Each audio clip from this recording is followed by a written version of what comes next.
Alright, sorry that video got interrupted. I had a call back from my epidural place that did the neck injection, which I was supposed to get yesterday, but apparently today was the day.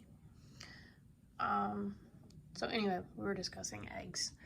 I don't know if these two are gonna do anything, but I'm giving them as much of a chance as I can.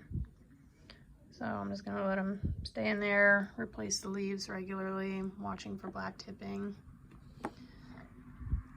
These guys all got upgraded to a bigger container with fresh food.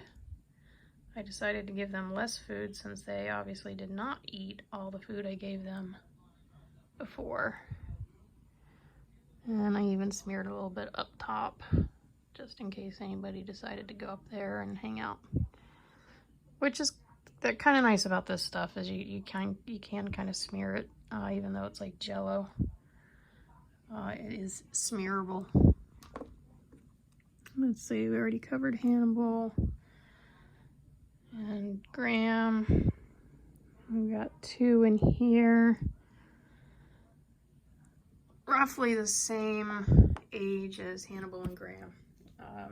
I don't have names for these two yet, so. Oy. Sorry, guys.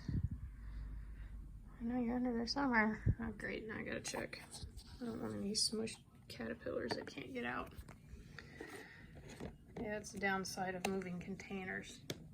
Because the food moves. If it were just leaves, it wouldn't be such a big deal, because they can crawl right out from under those. But this stuff, they can get a little smushed under. Right? He was under there. So if anybody wants any name suggestions for these two, they could use names. I like to give them names. See, now this is kind of crazy. See how yellow this one is? Come on, focus. He looks a lot more yellow than these guys, who look almost pure white.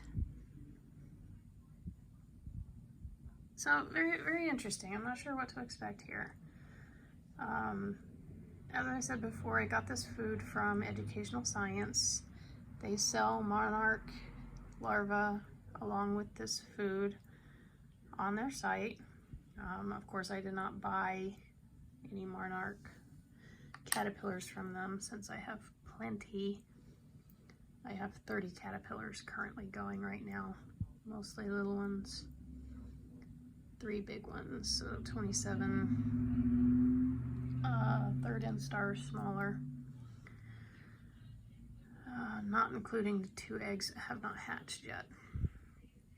So I've only gone through a quarter of, well, I've only prepped 1/4 of the milkweed replacement diet that I have. So I have plenty more to make, and I still have some in the fridge from the first batch that I made. And as I'm going along, I'm learning that if I slice it really, really thin so that it's more leaf-like, I wonder if a carrot peeler might work to get thinner slices. Just so it's more leaf-like, it's more natural. I mean, nothing about the way they're living right now is natural, which kind of disturbs me. At least, like, you know, in that container, I can set up branches and make it a, you know, like look like a bush, and do my best with that, except when you have a psycho that decides to make his button on the middle of the biggest leaf in there, and I have to cut it out, and now that leaf's all droopy, especially with a big fat caterpillar hanging on it. But you guys saw in the other videos when I had, I think it was 18 5/5 instars in there, I had it full. It looked like a little tropical rainforest, so I was able to kind of mimic the natural environment a little more, whereas with this stuff, that's hard to do. So I'm trying to figure out ways to make it a little more natural. I'm thinking about smearing more on the tops of the containers, since usually they would go for the underside of the leaf to eat. I am worried that as they get heavier, they will pull it off of the top of the enclosure, because they do get quite heavy when they are a big healthy, adorable, chunky 5th instar. I love it when they get big and fat like that. I just love it. They're so cute. I like this dude. He's a big chubby guy. Yes, we're gonna pick you up and show you off. Cause you're so cute. Build in your button. I don't know if you can see his button. He's guarding it. Come on, camera focus. When they go all hunched over like that in 5th instar, they're working on building their button. So that's how I knew he picked the wrong place. Oh, put him back. And I'll get him covered up with some more mesh just to double protect. Because, you know, paranoid. Plans for next year. My butterfly habitat is going to get a thorough bleaching. The laundry basket, I'm thinking instead of having it laying sideways, I might do it upside down and put plants in each side, and maybe put 2 or 3 plants in there depending on how big they are. And then just let them live off the plants. Now these will be plants that I have raised indoors. I have several that are currently outside. They are tropical milkweed, so they have to come in for the winter. I'm letting them get some sun and try to grow as much as possible, but this room gets a lot of light, and my jasmines, my passion flowers, they all do really good in here, so those are all tropicals. So I think the tropical milkweed will do well too. And then hopefully by next year it will be big enough that I can put all 3 of them in the big enclosure. And then, or maybe the mesh one, because they're, I don't know, it depends on what they look like. But then that way they can just live on the plant itself. And I will repot them in clean soil, and then find a way to cover the soil so that they can't get onto it. Probably with some mesh, I'm thinking, so that there's at least airflow to the plant while keeping the caterpillar off the dirt. Because a friend of mine unfortunately lost one of hers today. And it's one of the reasons why it's so important to try to keep things clean. He had a bacterial infection. If they turn black and go lethargic and kind of deflate, that's a sign of a bacterial infection of some sort. And you need to isolate that caterpillar immediately, move any others that were in that container out into a new container, thoroughly disinfect, bleach everything. And unfortunately, you have to euthanize the infected caterpillar because they will not recover. At that point, they are dying and they will infect your other caterpillars. So unfortunately, a friend of mine lost hers today because of some unwashed leaves. So something as simple as that, dirt coming in on leaves, can cause bacterial infection because there is bacteria that lives in soil. So it was very sad, but she found another wild caterpillar on her plant. So what I've noticed about these monarchs is that they will give as much as you lose. They'll give more than you lose. I've lost 2. One is a caterpillar, one is a butterfly. And for every one that I lose that same day, I usually find an egg or a wild caterpillar. So it's kind of interesting the way that works. I don't know if that's just for me or if that's just the odds because I have milkweed going, but it makes me feel a little bit better about the loss. And I'm a sentimental sap, so I can't help myself. Hi. Yes, I just cleaned this out not long ago. You guys already pooped all over it. So some of the stuff I'm thinking about for next year, I can easily fit 3 plants in this big one. And for those who can afford it, it's $30 on Amazon for the big one. I get the big one. I get the big one. The manual says that you can raise, I think, 40 monarch caterpillars in it. I think that's a little much. There's not enough room for 42 J-hang, in my opinion, safely distanced from one another. So I probably wouldn't be comfortable with doing more than maybe, I don't know, 15, unless I laid it on its side, that plastic side down, and then they have a bigger surface area to J-hang from. Then I would probably feel a little more comfortable about doing 20, 25 maybe.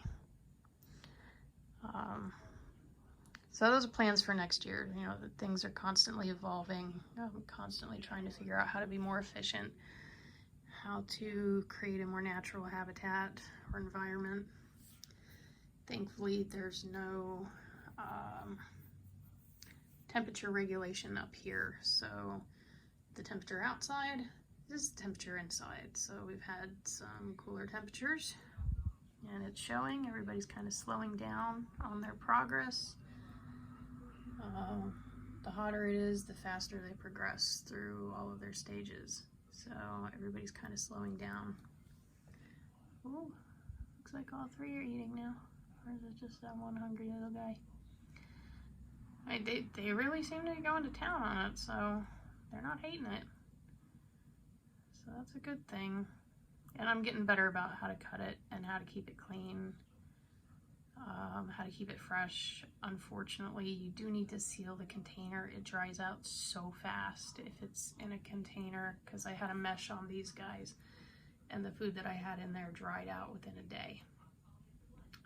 When they're bigger and eating more, I think once they get into their 4th instar, I will start covering with mesh, because they're going to be eating a lot more, so that I won't have to worry about wasting the food. Now, not that I'm trying to starve them. Part of this experiment is to see exactly how far this food will go. The instructions say it will feed 30 caterpillars from egg to pupation. So I'm trying to see if that is right. If it is, how to go about doing that and achieving that number with the food without starving the caterpillars, because once it dries out, they don't want to eat it. Yeah, I just put some new food in there for those guys today, so they've got some fresh stuff. Already looks a little bit dried out. I'm gonna put the lid back on. Maybe give them a little more fresh stuff. Because the last thing I want is starving caterpillars. I never want starving caterpillars. Somebody's getting ready to molt. He's right there. I know this looks dirty. I did scrub this. I did wash it. I washed the screen. I washed the sides. It's stained. It was in the shed. So it did get a bleach wash with... It's not a high percentage of bleach wash. You don't want to kill your caterpillars by doing a super high, so it's like a 10% bleach wash, 10% bleach, 90% water, and then a thorough rinsing. You can peek in at the babies. I don't know if you can see these little guys. Yeah, you can kind of see them down there. I'm a little bit worried about the one on the left. He was in with these guys who are all quite a bit bigger, and they all hatched at about the same time. And I found him on the bottom instead of on his leaf, so I put him back on the leaf. He seems to be eating, so hopefully he'll catch up. But I moved him in with one that was closer to him in size, so he doesn't get bullied by anybody. We do not tolerate bullying. So, yeah, it's kind of my plans for next year. Some updates on what's going now, some updates on how the diet is going.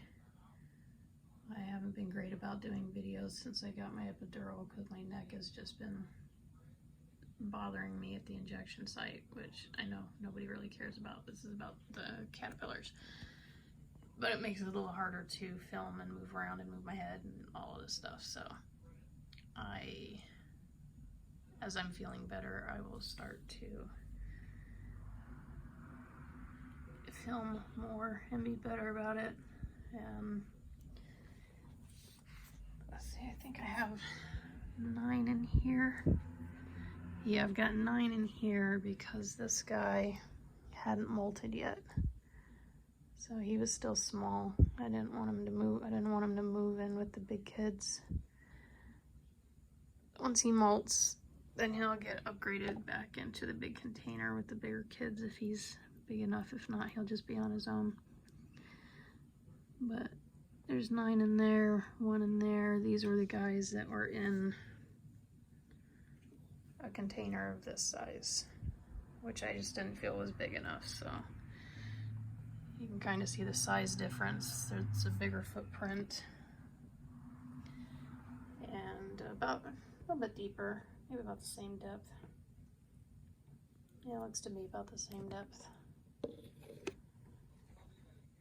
but a larger footprint, because in nature, odds are monarch caterpillars here would never or very rarely encounter another wild monarch caterpillar.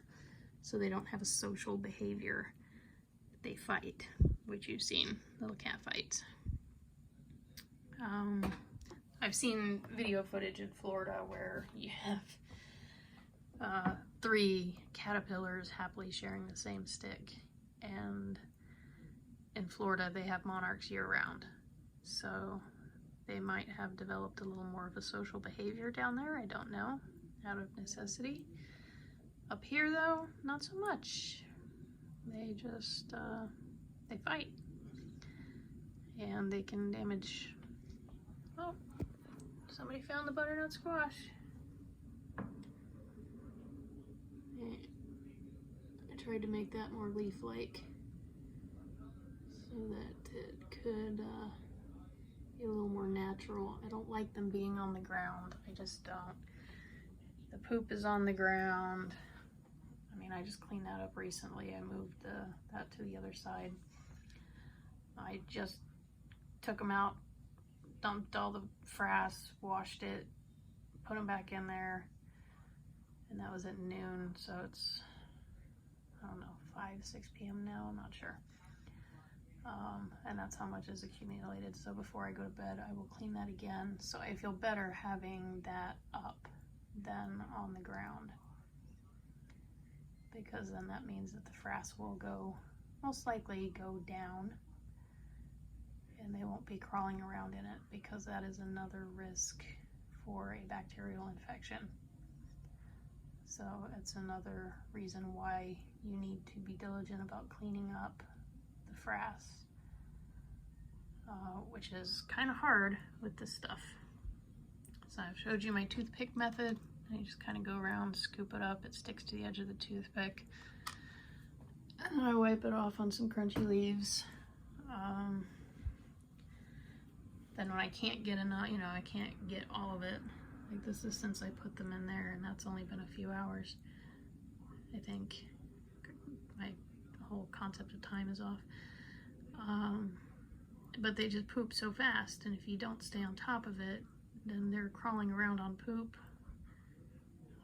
which, whether it's caterpillar poop, human poop, dog poop, cat poop, any kind of poop, it's going to have bacteria in it, and you increase your risk of bacterial infections. So hygiene, hygiene, hygiene, and more hygiene.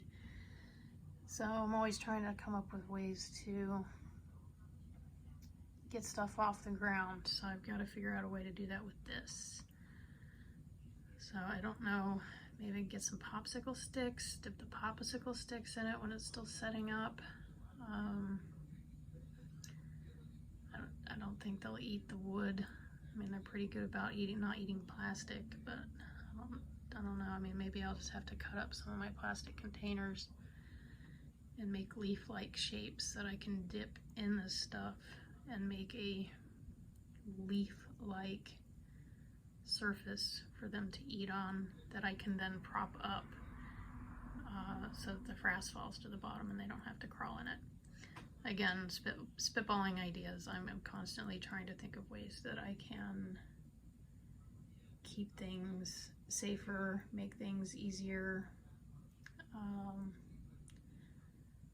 Because I would like to encourage people who maybe don't have as much time as I do to do this as well. It's worth doing, and it's very cool to do, but somebody with a busy schedule, they might not have the time to put this much work into it. So if I can come up with ways that would make it so that they only have to clean out a container twice a day, as opposed to coming up here every couple of hours and scooping up the frass and getting it off the ground, then that would be helpful. And then people who are more busy wouldn't have to be quite as involved. So hopefully I can come up with something. So I'll spitball ideas with that and try out a couple different things and see what works and what doesn't. This will be my experimental group right here. These guys, since they're already getting big and they're well established on the diet. So, sorry guys, you're my guinea pigs. But don't worry, if you start looking bad, I'm gonna put you on rolled milkweed. And heaven help me if I don't have enough.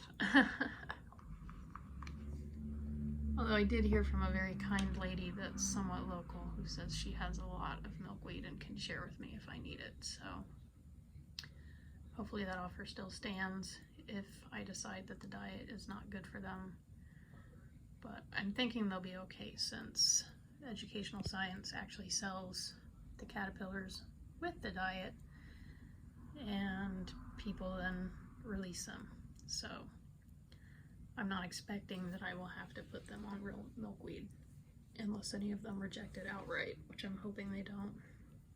Now granted, my plants are rebounding nicely, and I will do another video on my plants shortly and show you the different kinds of milkweed plants that I have and what my plans are for each. And yeah, that's pretty much that. Tomorrow morning this guy will be a chrysalis, since he's getting ready to jay. Silly little caterpillar. I'd have to say that you are slightly more silly than the butternut squash guy. But that's okay, we fixed it.